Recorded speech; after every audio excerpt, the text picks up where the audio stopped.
नमस्कार दोस्तों, मैं डॉक्टर प्राची शर्मा आज आपसे बहुत ही इम्पोर्टेंट टॉपिक को लेकर बात करूंगी, दैट इज कॉलिक पेन, जिसे हम आम भाषा में कहते हैं पेट में मरोड़ का उठना। और ये बहुत ही ज्यादा कंसर्निंग इशू है। तो आइए हम जानते हैं कॉलिक पेन क्या होता है, इसके क्या कारण होते हैं और इसमें क्या साइन एंड सिम्टम्स मिलते हैं और कौन सी होम रेमेडीज हैं जिसके द्वारा हम इसे रिजॉल्व कर सकते हैं। तो let's start. First of all 40 to 50% infant में कॉलिक पेन पाया जाता है। एंड ये किस एज ग्रुप में मेनली पाया जाता है? तो कॉलिक पेन मेनली 2 से 3 हफ्ते के बच्चे से लेकर 4 से 5 महीने के बच्चे में पाया जाता है।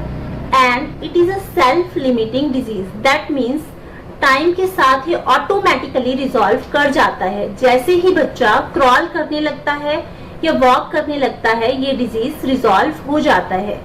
तो आइए जानते हैं कि इसमें क्या साइन एंड सिम्टम्स मिलते हैं। Then the first important sign is sudden onset cry. जो हेल्दी बेबी है वो अचानक से बहुत ज्यादा रोने लगता है। एक्सेसिवली हाई पिच क्राई, बच्चा बहुत जोर जोर से रोने लगता है।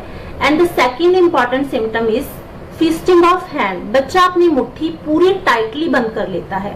Third symptom is red face, बच्चे का पूरा फेस रेड हो जाता है।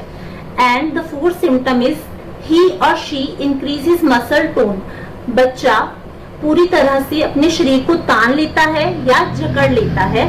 तो ये सभी सिम्टम्स अकेले नहीं पाए जाते, ये सिम्टम कॉम्बिनेशन में पाए जाते हैं। ये बताना इसलिए इम्पोर्टेंट है क्योंकि ये अकेले सिम्टम्स और भी बहुत सारे डिजीज में मिलते हैं। तो इसीलिए अगर ये सिम्टम कॉम्बिनेशन में है तो कॉलिक पेन हो सकती है। तो आइए जानते हैं कि कॉलिक पेन मेनली किस टाइम पे होती है।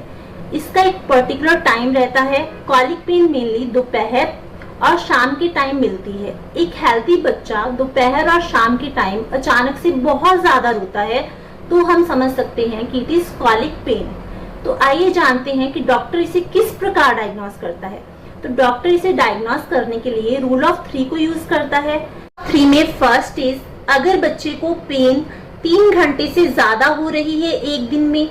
सेकेंड इज अगर ये सिम्टम 1 हफ्ते में 3 दिन से ज्यादा पाए जा रहे हैं। थर्ड इज अगर ये सभी सिम्टम 3 हफ्ते से ज्यादा देखे जा रहे हैं तो डॉक्टर डायग्नोस करता है कि ये कॉलिक पेन है। तो आइए जानते हैं कॉलिक पेन क्यों होता है। तो कॉलिक पेन होने का मेन कारण है गैस्ट्राइटिस। एक्चुअली बच्चा मिल्क फीड पर है जिसके कारण एयर और गैसेस ज्यादा प्रोड्यूस हो रहे हैं। तो जानते हैं कि गैस्ट्राइटिस के बच्चे में क्या क्या कारण हो सकते हैं। तो फर्स्ट कारण है कि इम्प्रॉपर वे ऑफ फीडिंग। अगर माता बच्चे को सुपाइन पोजीशन में फीड करती है, दैट मीन्स लिटाकर फीड करती है, तो ये एक कारण हो सकता है। सेकेंड इज एरोफेजिया, मतलब कि बच्चा सकिंग के दौरान एयर को भी सक कर लेता है। थर्ड इज ओवर फीडिंग, बच्चा बहुत ज्यादा फीड ले रहा हो। फोर्थ इज लेस फीडिंग, क्योंकि अगर बच्चा कम फीड लेगा तो जो पेट में गैसेस ज्यादा प्रोड्यूस होंगी जिसके कारण उसे गैस्ट्राइटिस हो सकता है।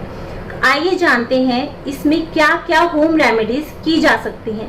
तो सबसे इम्पॉर्टेंट है फीडिंग को प्रॉपर मैनर से देना। इसीलिए बच्चे को फीड करते टाइम अपराइट पोजीशन में रखें, उसकी पीठ और कूल्हों को थपथपाएं, जिसे हम कहते हैं बर्पिंग। ये 10 से 15 मिनट तक करनी चाहिए। इसके अलावा भी अगर पेन कंटिन्यू है तो आप क्लॉकवाइज मोशन में उसके पेट में मसाज कर सकते हैं।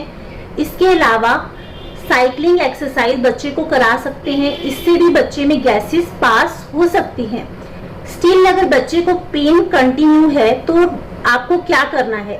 Then you have to concern the doctor.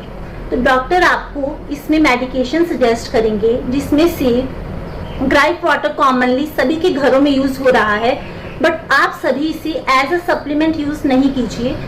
Gripe water indigestion के लिए यूज होता है, बट डेली यूज इसे नहीं करना चाहिए। और इसमें सिमेथिकॉन जैसी प्रेपरेशन भी यूज होती है, बट डॉक्टर की प्रॉपर गाइडेंस के बाद ही आप इन मेडिकेशन का प्रयोग कीजिए। और वैसे ये टाइम के अकॉर्डिंग खुद ही रिजॉल्व हो जाता है, इसके लिए कोई मेडिकेशन की जरूरत नहीं है। इसी के साथ ही थैंक यू।